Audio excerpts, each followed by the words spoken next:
Hello, good day to everyone that is watching for this video. So today I'm Amir Saifuddin bin Abdul Razak.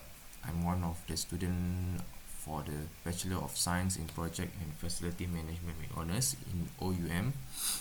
So today I will talk about the mechanical and electrical system in building, which is included the system efficiency of the. We will talk about the system efficiency of the building lah. So for there is a water efficiency, electrical efficiency in the green building design. Green building design that is being implemented nowadays in the modern building technology in the world right now. So okay, let's move on to the topic, which is the green building design. Okay, so what is the green building design? Environmental Protection Agency or EPA defines the green buildings as a practice of creating structures and using process that are environmentally responsible and resource efficient throughout a building's life cycle, from seating to design, construction, operation, maintenance, renovation, and deconstruction. This practice expands and complements the classical building design concerns of economy, utility, durability, and comfort. Green building is also known as a sustainable high performance building, which is from all the aspect that we can learn is from the aspect of design, constructions, operations, and maintenance. All this is must be related to environmentally responsible or resource efficiency. Means is every resource or materials being used is being reconsidered to be environmentally friendly. A green building is one of whose constructions and lifetime of operation assure the healthiest possible environment while representing the most efficient and least disruptive use of land, water, energy, and resources. The optimum design solution is one that effectively emulates all of the natural systems and conditions of the pre-developed site after development is complete. After the development is complete, the maintenance of the building also is considered as the green building design, which is mean the operationals of the building must be met the criteria of environmental friendly. Means it's not polluted, it means you're not affected much of the environment. For example, the land, the water must be well maintained, and using of the land is also is possible to environmental friendly to the environment. Okay, what is the principles of the green building design? Okay, the principles of green building considered as I think about 3 or 4 more aspects, which is we will explain later. So first of all, what is the principle of the green building design? Is the sustainable site design.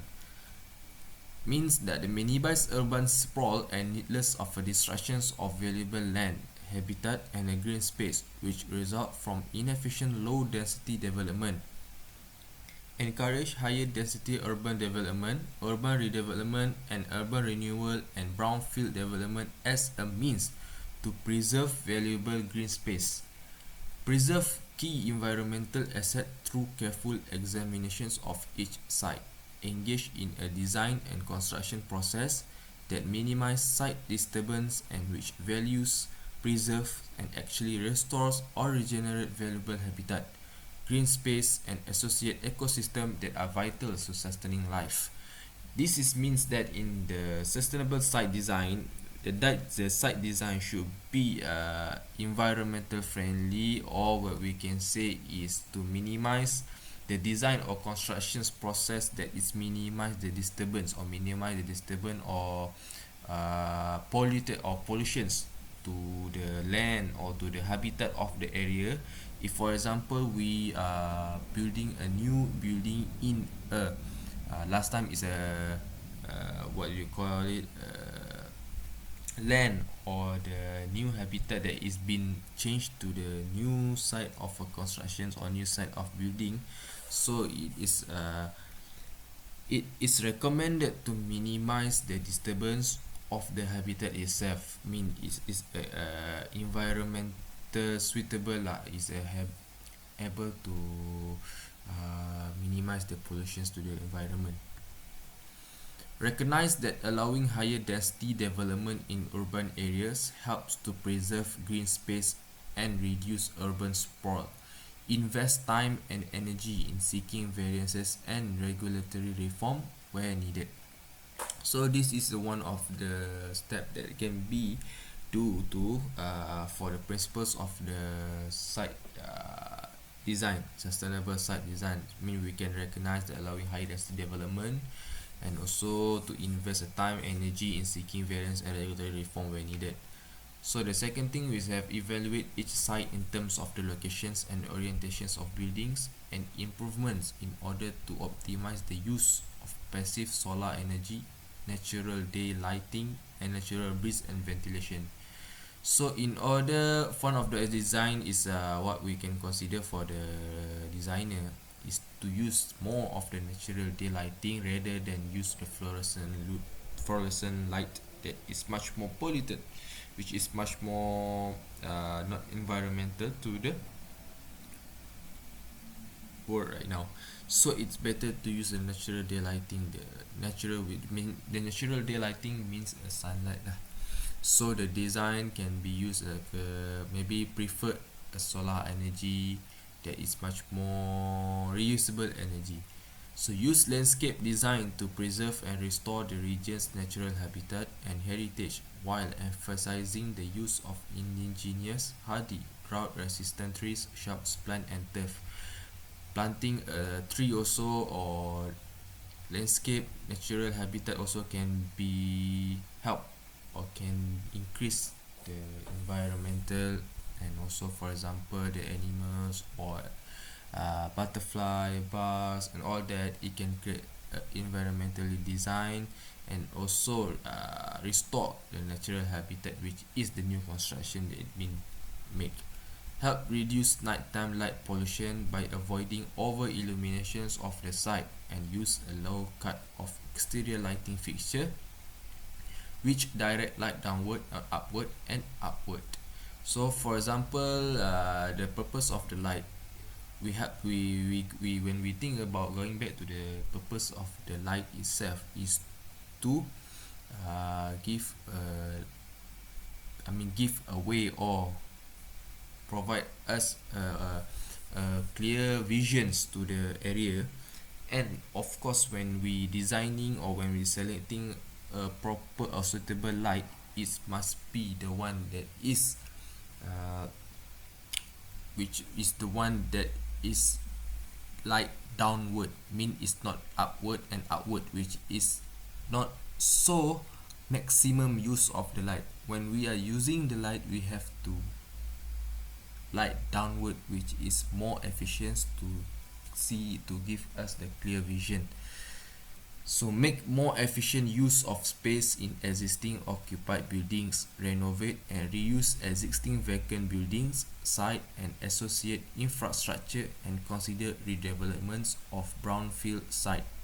Design buildings and renovations to maximize future flexibility and reuse, thereby expanding useful life. Okay, second is the water quality and conservations. In the water quality and conservations mean is to preserve the existing natural water cycles and design site and building improvement such that they closely emulate the site's natural pre-development hydrological system. Emphasis should be placed on retentions of stormwater and on-site infiltration and groundwater recharge using methods that closely emulate natural system. Minimize the unnecessary and inefficient use of a potable water on the site while maximizing their cycle and use of water, including harvest rainwater, stormwater, and also grey water.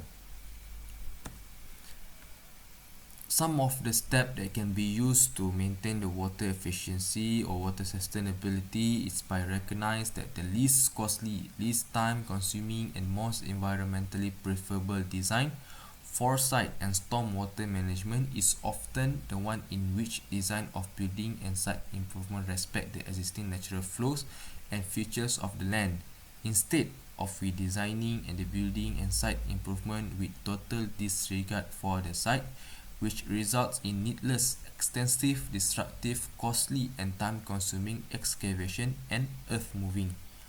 Minimize the building footprint, site improvement and construction area, and minimize excavation, soil disturbance and compactions of existing topsoil. Establish a water budget for the building and implement a design that minimizes the use of potable water by using low flow plumbing fixtures and toilet and waterless urinals.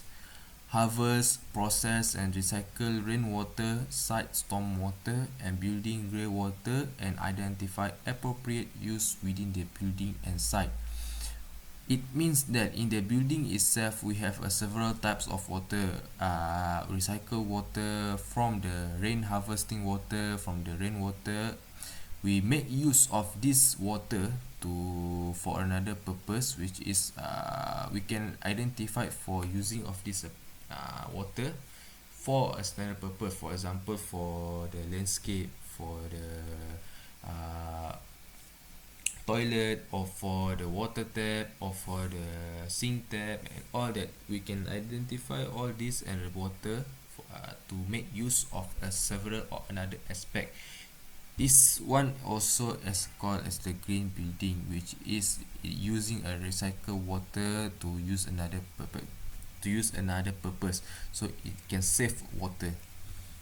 3. Energy and environment.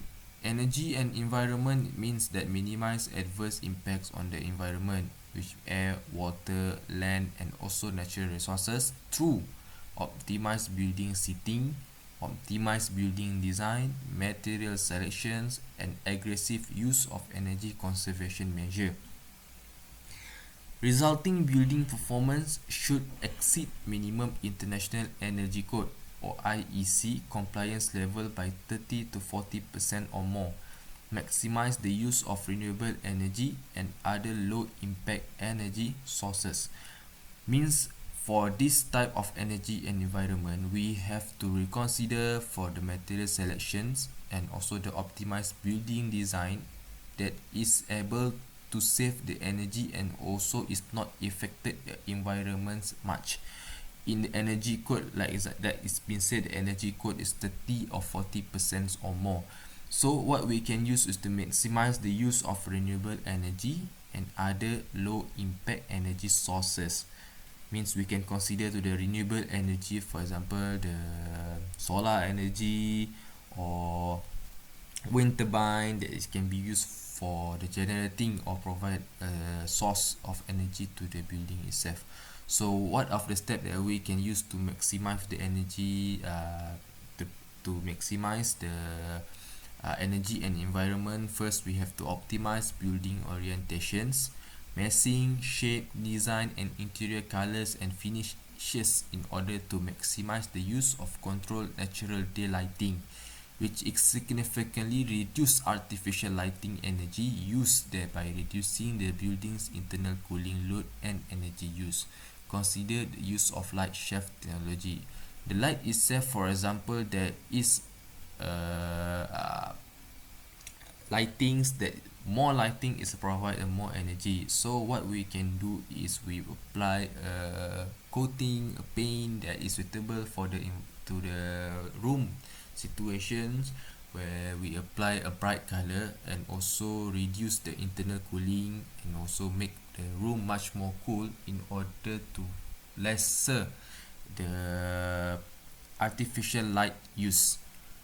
So second one, use energy efficiency and NT5 bulb, high efficiency electronic ballast and lighting control. Considers using indirect ambient lighting with workstation based direct touch lighting to improve light quality, reduce glare and improve overall energy performance in general office area.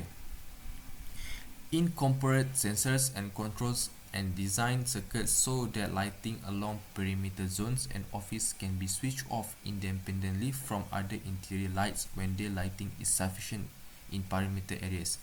This one is called is a green building design, or what we call is the BMS system, which is applying the BMS or the smart control light also can be implemented in the green building design, whereas the building with the lighting is automatically off or on depends on the situations or depends on the natural light. For example, in the smart building, we creating lighting a system automation lighting whereby the lighting is controlled by a photocell, mean the photocell detecting a bright or low light in the area, thus as it give the instructions or it give the signal to the light either on or off.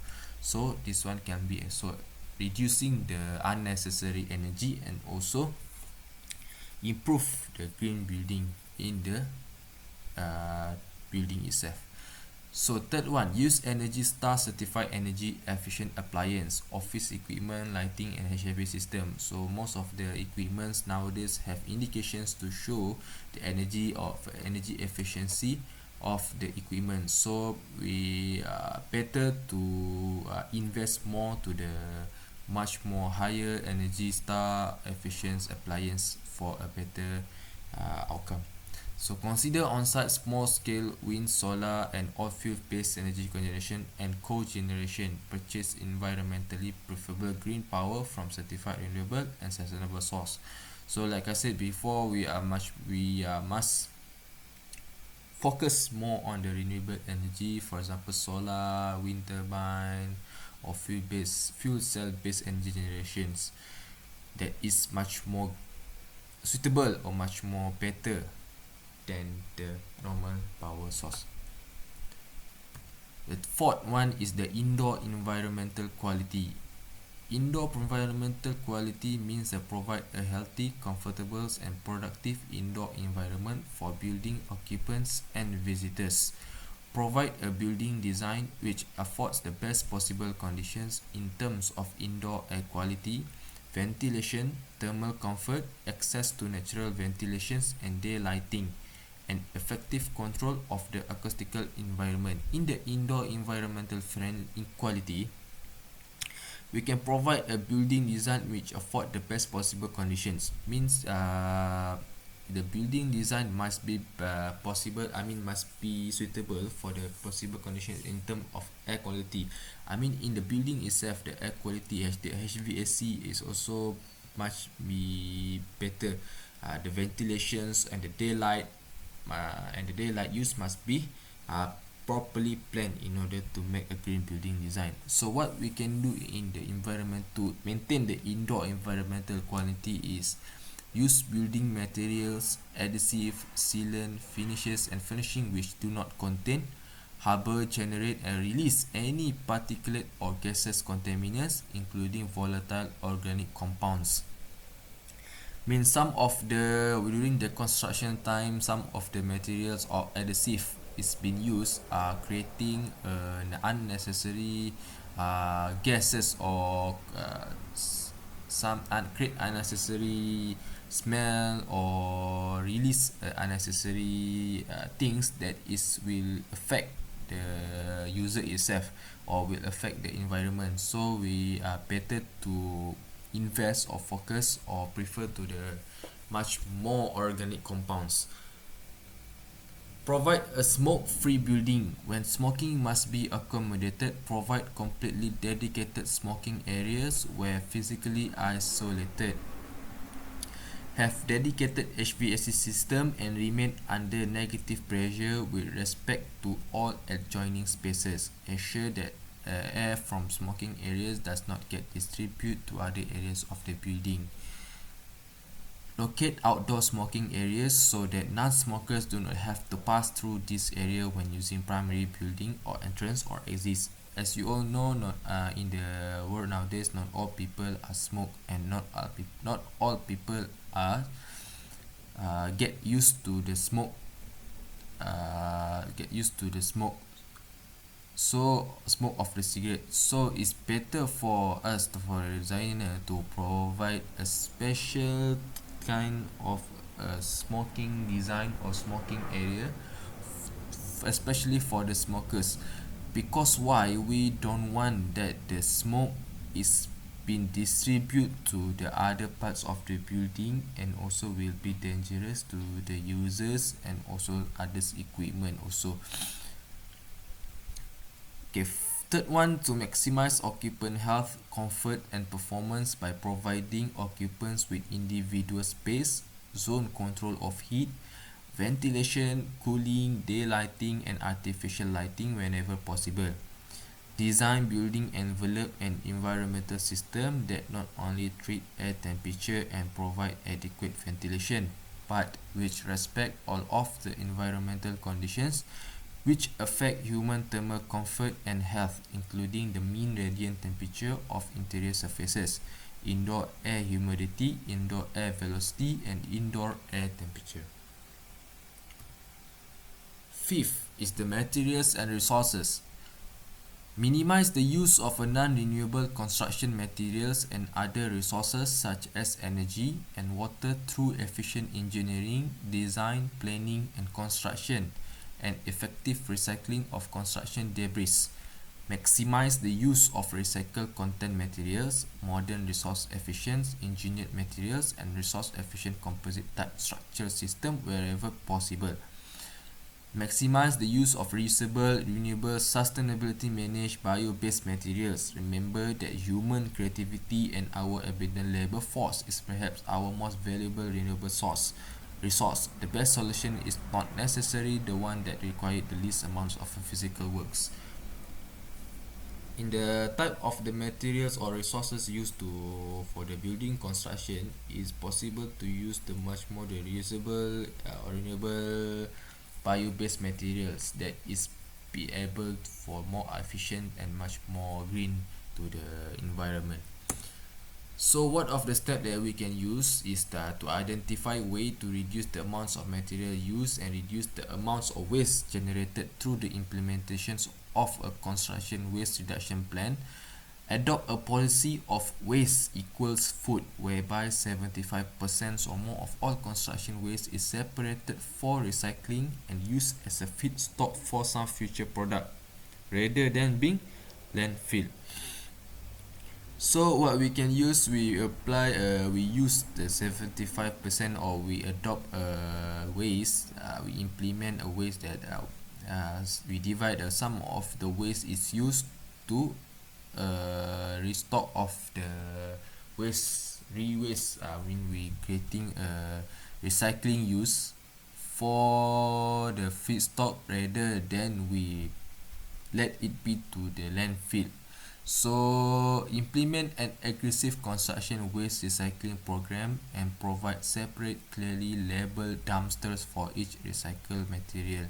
So in the building itself, we can apply a recycle program lah. So in order to make the waste much more better, so we are creating a program and implement a recycle system and encourage all the user to use to separate the waste equally, depends on their group. So explore the use of a bio-based materials and finish such as various type of agri-board, sheeting, and orient insulation board made from agriculture waste. Some structural insulated panels are now made from bio-based materials. Use lumber and wood products from certified forests where the forest is managed and lumber is harvested using sustainable practices.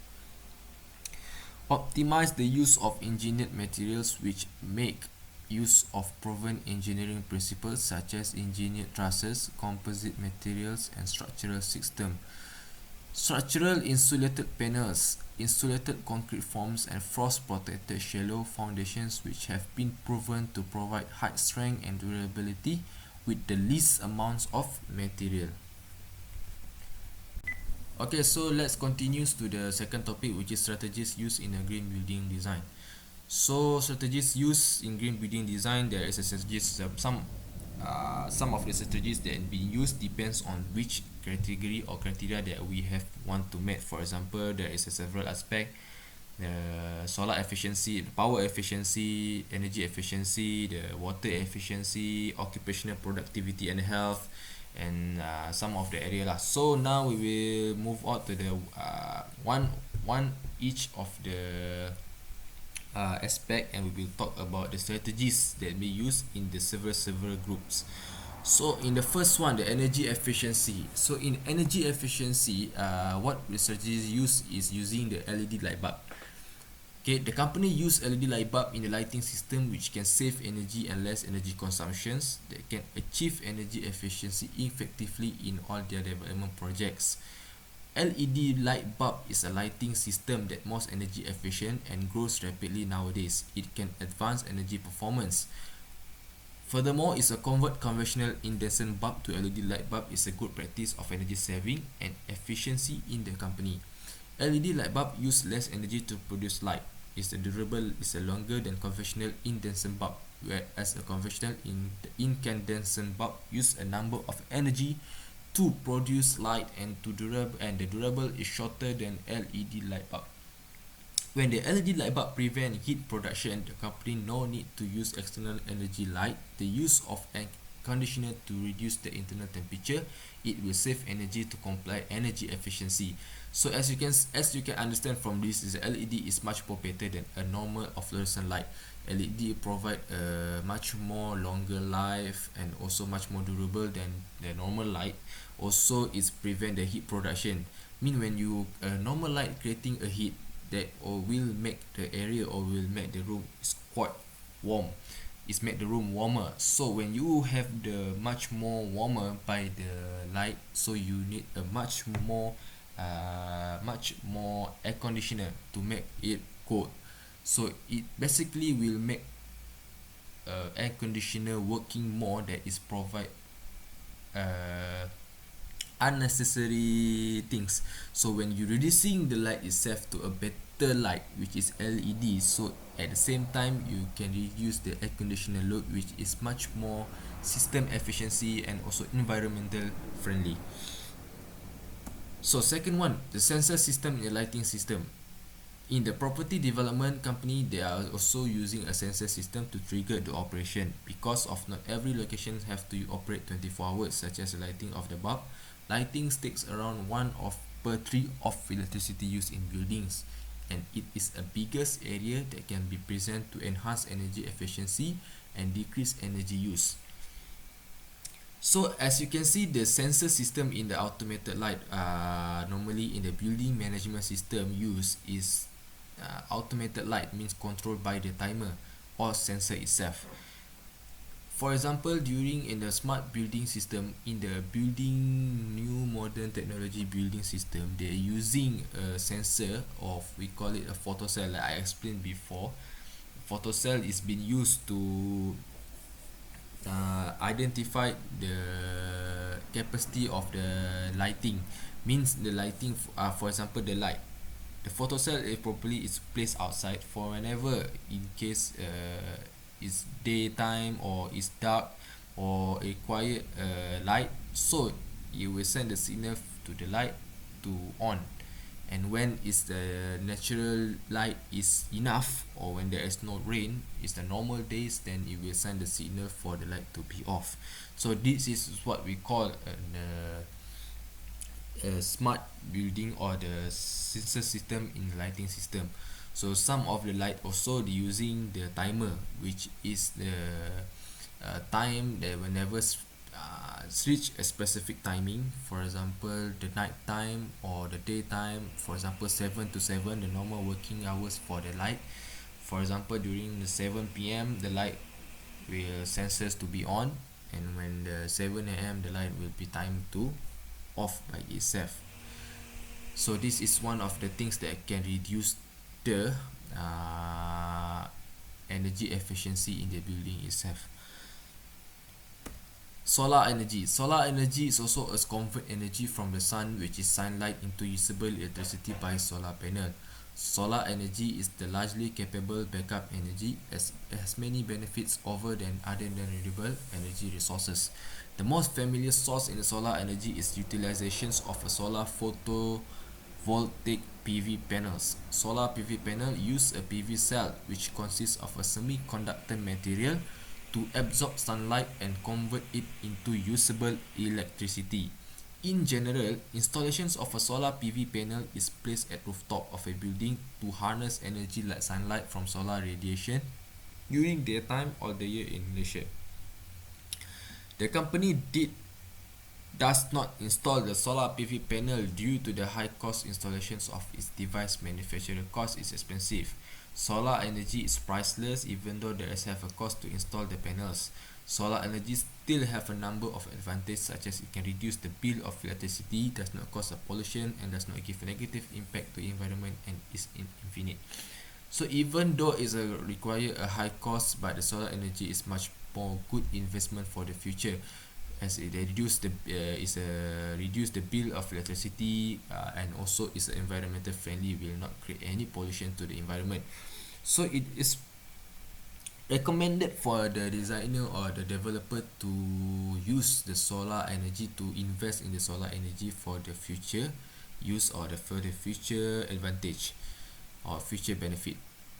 Okay, so let's move on to the water efficiency. In the water efficiency, what we can see is the some of the strategy used in order to increase the water efficiency in the building itself. So rainwater harvesting. In the rainwater harvesting is the active collection and distributions of rainwater, which rather than going to the sewage, it is put into use in the daily life. Typically, rainwater is collected from the rooftop, deposited in the reservoir with the filtrations. Once the water is purified, can be used for cultivation, gardening, and other domestic use. One of the biggest use of rainwater harvesting is in drier state where there is a lower rate of rainfall. They can store this water and can later purify it to make usable water or can use it washing or watering plants. So what is the rainwater? Basically, the rainwater is in the building system is locally the collected water on from the rooftop itself. Means when the water from the rooftop is being collected directly to the rainwater tank. Means some of the rooftop is connected by the flow trap or what, it will flow the water into the rainwater tank or rainwater collection tank. So from all this rainwater from the rooftop, it will direct to the rainwater tank and store in the rainwater tank. So in a normal daytime or in the other aspect, the rainwater tank is being supplied to the watering plant, to the gardening area, or to some of the WC in the building itself.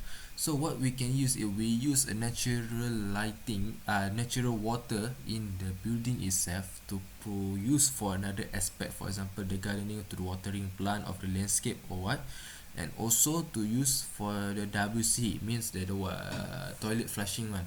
So it can use it's a recycles of water, which is we use recycled water that is much more better, and we can save the water in the building itself. Okay, so the grey water recycling and reuse. Grey water refers to the domestic water, wastewater, which is drained out, excluding the wastewater from kitchen sink and the water closet, as they have high concentrations of organic matters. So in order to conserve water, this water cannot be just drained out but should be recycled and reused. The benefit of using recycled grey water is that it is a large source with low concentrations of organic matters. The bathroom grey water consists of wastewater from showers, bathtub, sand wash basins. It has a very low concentrations of organic matters. So the grey water from all these sources are collected and then treated to make them safe for non-potable use. These treatments include passing the grey water through the sand filters, or by using natural coagulating agents, or by electrocoagulation techniques. Also other biological and chemical treatments. It has been found that using recycled grey water can support the quantity of water required for water closet, car washing, and garden watering. Cooling towers. Okay, in the most of the building having a cooling towers, which is used for the HVAC system or chiller system. So the grey building use evaporative cooling system to save energy. This system use water for cooling. Keeping in mind the need for conservation of water, the water used in this cooling system is non-potable water. The circulated water is not drained out, but it is recycled again used in cooling towers. Using cooling towers which recycle almost 95% of the total water are also recommended in the building. So, occupant health and productivity. What is strategies used that we can use to for the occupant health and productivity? So, in the lighting, the light levels such as the illuminance and luminance, control of glare, distributions and uniformity. Inadequate lighting environment may lead symptoms such as allergic reaction, dry eyes, headache, as well as eye fatigue. Daylight can decrease a health problem incident which caused by artificial lighting. For example, classroom without daylight may influence students' ability to concentrate or decrease their performance. Green building use sunlight as much as possible in order to decreasing consuming energy and provide a visual comfort environment for the occupants. Appropriate lighting systems such as natural and artificial lighting in green buildings not only improve occupants' health and satisfactions, but also improve productivity and performance too. Means in the lighting itself, we must use the natural daylight, which is sunlight, rather than artificial lighting, which is provide more uh, luminance and they provide much more. It will affect the occupants' health and environments. So it's better to invest in the natural lighting. This can be used or this can be made during the designing process of the building. Indoor air quality. The health and productivity benefits of good indoor air quality are well established. This can be indicated by low concentration of CO2 and pollutants and high ventilation rates. It would be unwise to suggest that the results of individual studies, even meta-analysis, are automatically replicable for any organization. However, with this important caveat, a comprehensive body of research can be drawn to suggest that productivity improvements of 8 to 11% are not uncommon as a result of better air quality. Temperature. Indoor temperature is an important factor of occupant satisfaction with air quality and effects on seat building syndrome or SBS. High temperature have a relationship with the prevalence of SBS. A rise in temperature above 25 degrees will lead to productivity decrement in indoor environment. Temperature also has a direct impact on the biological pollutants. Temperature has essential role in the growth of moths inside the buildings. Indoor temperature also can affect off-gassing from decorative material. Exceed standard temperatures can increase allergen factors and drop occupant satisfaction and productivity. In the green building with the thermal control devices, productivity is 11% higher than traditional buildings. Mean in the temperature must be maintained a temperature about 24 or 23 degrees Celsius in is a suitable recommended temperature to be maintained in the building. So when the temperature rise above 25 degree, so get it will affect the occupants' health by it will produce what we call acid building syndrome, and also will affect the productivity. Also, when the 25 degree in the normal building system, it will create it will make a mold in the wall sometimes, and also will affect the building it will affect the building structure. So it is better for the building itself to maintain the temperature above to maintain the temperature below 25, around 23 or 24, because when it's too cold it also affect the temperature and also the affect the building design also, as it will create a condensation issue. Acoustic. Indoor noises may be related to indoor sources, outdoor sources, or bad acoustic. Acoustic can protect indoor environment from outside sound pollutions. So, sound pollution can be caused by a negative impacts on hearing ability. Long-term exposure to loud noise may lead to hearing loss and permanent damage to hearing system. Personal motivations to complete a task will be less under a noisy conditions. Therefore, sound pollution negatively affect occupant performance and productivity. So, strategies used in reduction in waste and pollution. Reducing and recovering construction waste. The most effective measure of reducing the environmental impact of construction waste is by primarily preventing its generations and reducing it as much as possible. This will reduce reuse, recycling, and disposal needs, thus providing economic benefits. An analysis has shown that recovery reduces the amounts of waste and greenhouse gas GHG emission, save energy and reduce the use of raw materials. Recovery of useful energy and materials from waste has also been emphasized as one of the most important environmental friendly practice for achieving energy savings to alleviate the pressing energy situations. Reuse and recycling. Recycling product reduce general environmental impact, particularly the use of resources and waste creation. The importance of alternatives such as recycling and reuse for re-entering construction materials and components in the production chain has been already presented in the literature. Reuse of a building materials is an alternative for the reductions of construction and demolition waste when renovating and demolishing buildings by performing building deconstruction, which enables the recovery of building parts as a functional components such as bricks, windows, tiles differently from traditional demolitions, in which parts are transformed back into raw material into processing.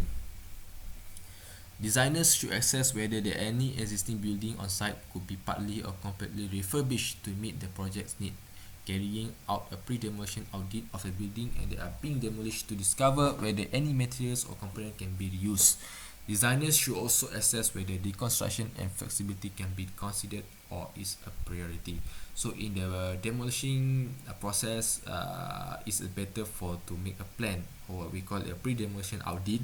So in order to identify building parts or equipment that can be reused others than the old traditional method that they demolish all together and back to the raw material. So the new modern that is much more green is to reuse the materials and equipment as it is.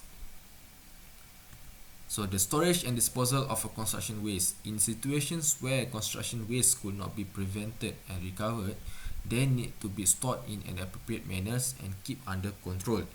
Non-hazardous construction debris and construction debris classified as a special waste are landfill in either municipal solid waste (MSW) landfills or in landfills that only accept construction debris.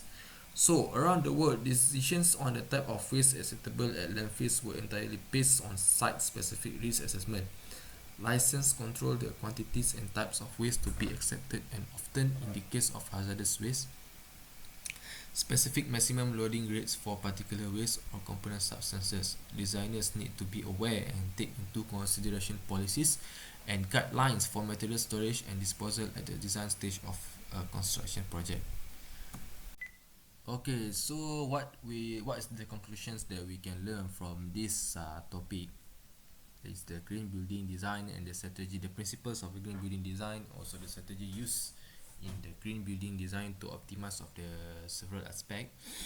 So in order to make a green building technologies or to implement the green building technologies, we need to follow the few principles that been introduced. So when we are following the principles of the green building, such as energy, environment, the prevent the water quality and conservations, and also the sustainable site design, all these things will able to lead to the reducing of the energy and also the improvement the water quality and conservations, and it will lead to the green building construction or green buildings. So in the as we can see, we also learn several aspects on the strategies that used nowadays in the modern technology, in the modern green building design. Some of the equipments or technology, for example, the automated lighting control, automated HVAC control, and also how the harvesting rainwater to maintain or to use to maximize the efficient use of the natural water, means the natural rainwater is being collected and all the way used for the several aspect, other aspect, which is to save the water use or water efficiency in the building itself. And also we invested in the reusable energy, for example solar energy and or solar energy and wind turbine energy, which is much more reused and does not affect the building much, which is not affect the environment, if it's which is not pollute the environment. Even though it is expensive, but it is better for us to make a great improvements or make a high investment for a better future for our environment and also world nowadays. So for example, like I said, invest in the energy efficient equipment, solar, and also the replacing using of the LED light bulb rather than the normal fluorescent light, which is much more better, much more efficient, much more durable. And also to maintain the materials and resources, to keep the material and resources and also waste of the building to keep in a specific way. So all these things and step are the examples of the action that been used in the green building design nowadays. So in order, it is important for us to concentrate on the green building, as it will maintain or will conserve the better future for our younger generation, for our next generations, and also to maintain sustainables and a green environments to the young generations to live in a full health as possible. So that's all from me. I hope we able to learn something from this topic, and that's all, and thank you to everyone that is watching for my presentations today.